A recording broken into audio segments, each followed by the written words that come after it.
Мамлекет башчысы учурда социалдык түйүндөрдө талкууланып жаткан агасы Сабыр Жапаровдун чет элдиктерге окшош бир бейтааныш киши менен алтын куймасын кармап түшкөн сүрөтү тууралуу дагы түшүндүрмө берди.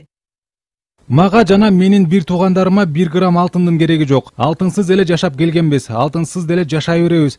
Тескерисинче бир туугандарым мамлекетке кандай жардам керек экен деп ойлонушат. Менин иштеримде кандайдыр бир кыйынчылыктар болсо, бир туугандарым мурдагы президенттердин катасын кайталабасак экен. Президенттик мөөнөтү бүткөндө элдин жүзүн ачык карап жүрсө экен дешип сарсанаа болуп башташат. Былтыр ошол мезгилде Лондондогу баалуу металлдар базарынын ассоциациясы биздин алтын сатуубузду чектеп койгондо баары сарсанаа болушканы эсимде. Ошол мезгилде балким жардамым тийип калабы деп Түркияга барган экен. Мамлекет тараптан кимдир бирөө суранган эмес, Кумтөрдүн алтынын сатыш үчүн эмес, жалпы эле Кыргызстандан өндүрүлгөн жеке жактардын алтынын канчадан сатып алып жаткандарын билиш үчүн барган экен. Бирок абдан эле төмөн болгондуктан 1 грамм алтын сатылган эмес. Бардык эле өлкөлөрдө чет өлкөдөн келген конокпу, инвесторбу президенттин жакындарына чыга беришет. Мындай иштер буга чейин да болуп келген. Мурдакылардын катасы жакындарын мамлекеттик иштерге аралаштырып жибергенде болгон. Мен андайга жол бербейм. Кайда канчадан сатсак болорун агамдын жардамы жок эле, мамлекет өзү билип алат.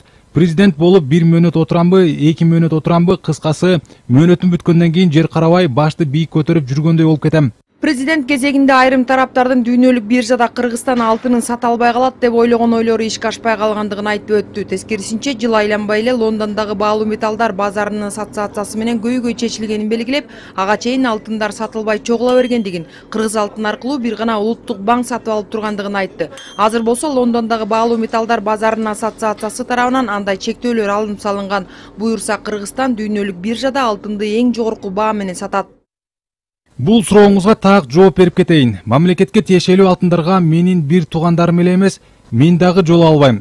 Ал эми сүрөт боюнча мен тактадым. Түркияда түшкөн сүрөт экен. Эсиңиздерде болсо, былтыр эл аралык алтын сатууну уюштурган Лондондогу баалуу металлдар базарынын ассоциациясы Кыргызстандын алтынын дүйнөлүк биржада сатуусуна чек коюп койгон. Ошол мезгилде түрк туугандар мага жана мамлекеттик чиновниктердин кабылдамасына кире алышпай, агама чыгышкан экен. Биз сатып алалы. Бизге келип алтын эриткен цехибизди көрүп кеткиле. Биздин алтын сатып алууга толук мүмкүнчүлүгүбүз бар деп кайрылышыптыр. Ошол жерге барып алтын кармап сүрөткө түшкөн экен. Эми муну трагедия кылыштын кереги жок го дейм.